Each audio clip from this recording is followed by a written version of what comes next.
This video is going to be about the cQ-Control panel RT version 1.0. First, I'm going to add the sub-window spacer. Then I'm going to add the indicator. I'm dropping that up here in the main chart. And see here, I have this set.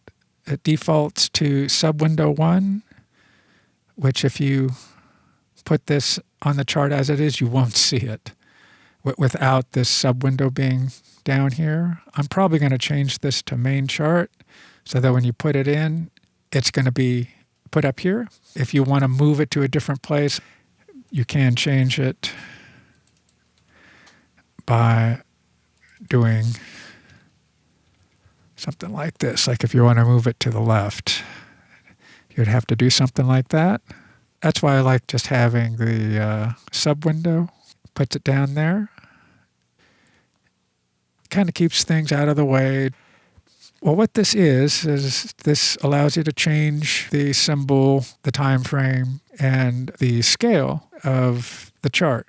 It also has a global awareness mode where you can apply this to any number of charts. You can control them all at the same time, and not all of them have to be at the same time frame or scale. Generally, they're the same symbol, though, because otherwise, what's the point? And then you also have these 4 presets. Right now, I'm on preset 2. For example, if you want to create your own various presets of different types of things that you trade, you can just press these buttons and you'll have access to it. What you do is you get the symbols however you want them in the Market Watch window, and you can put up to 35 in here, and it will copy them all down here by pressing this little symbol right there, that. Okay, so it just copied what was in the Market Watch window, stuck it in here. Then if you press this button, and then press the preset you want to put it into, I'm going to put it right there. Okay, now preset 1 has what I call my commodities list. We'll load Forex. This cocoa is going to stay there because I have a chart open that has cocoa in it. So if you want to get rid of this, what you have to do is change it to one of the symbols that you want right now. Now I set it to Aussie CAD. Close the window and then reopen it, and then I could delete that. Right now, if I hit the delete button, I'm hitting it now, it doesn't delete. That's just how it is. So if you want a clean preset, that's what you have to do. Right now, I'm going to copy what's in this. Oh, here, let me do it again. Let me move this down. Let's get it. And I'll just reload it.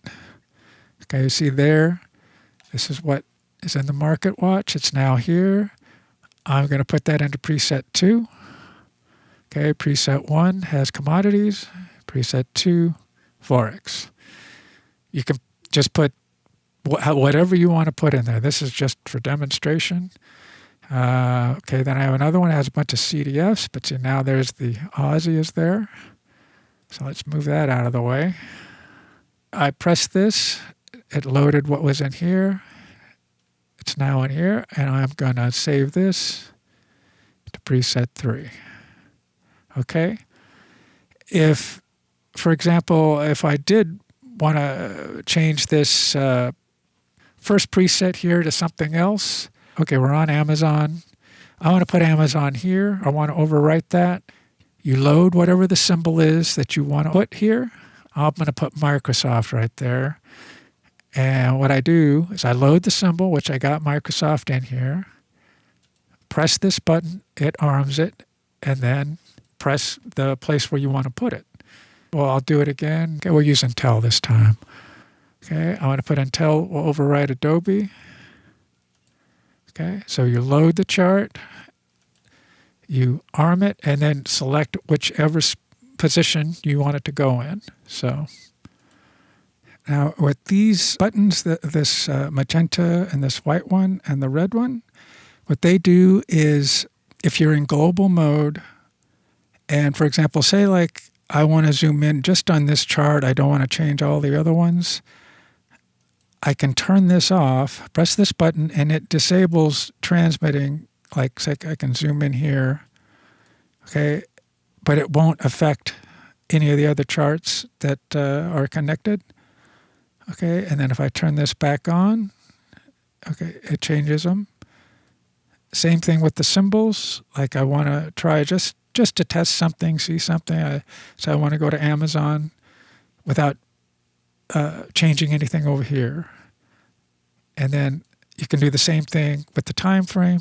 But again, I don't have any other data, so it won't change right now. But you could do the same thing. You press that magenta button, and that's what happened.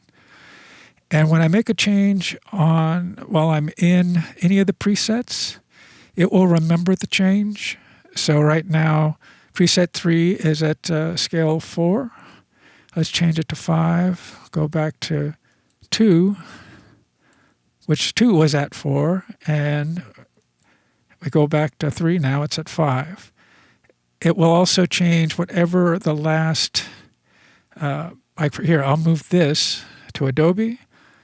Go back to preset 2, okay, and go back to here to preset 3. It now shows Adobe. So whatever changes you make while you're in the preset, it remembers them. If you get these things how you want them, what I would suggest is clicking this little button right here. I don't know if you can see that. It's pretty dark, but you press that and it will show you what the symbol is, time frame, and then the symbol chart ID. And then it says where your indicators are located, and more importantly, where this preset data. Right now, I'm running ForTrader MT4 in what they call portable mode, where just all the stuff is in one directory. So that's why it's pointing to the ForTrade MetaTrader 4 main directory, MQL, and then it's in files. You see that right there? Files under cQ indicators, and then you go under here, and I would just copy this whole directory where you remember where it is. That's what I would do. Oh, and then I guess we need to go to what these buttons right here do. This is basically the scroll. If you watch this button right here, when I press it, see it goes on and off. Okay, if this were running right now, it would basically move it all the way to the right. Okay, the next one over here does the shift, which is how far back if you want it to go back. Right now, if you open this up, you see this 15% right here, shift chart back. If I made this to, I'll put it to 50. And when I hit this, it moves it to 50% back. So if you wanted more room up there, for example, that's one way you can do it. So that's what that does. And then this turns on or off the separation. I think these are monthly because we're on the daily chart. Every month it will put one of these lines. And then this is chart on foreground or background. I'll add this so you can sort of see what I'm saying. See right now the chart is on the foreground. Now the chart is on the background and the indicators are on the foreground. Okay, that's what that does. This changes, right now it's to line.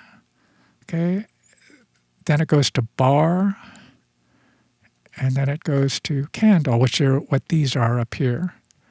Okay, and then you saw what this was. Like if you want to know the chart ID right there. Okay, and if you are running, you're not running in portable mode, this will be a different location. You'll see a real long number. It's going to be located in your Windows user directory somewhere. So for the most part, I think that's it for this indicator.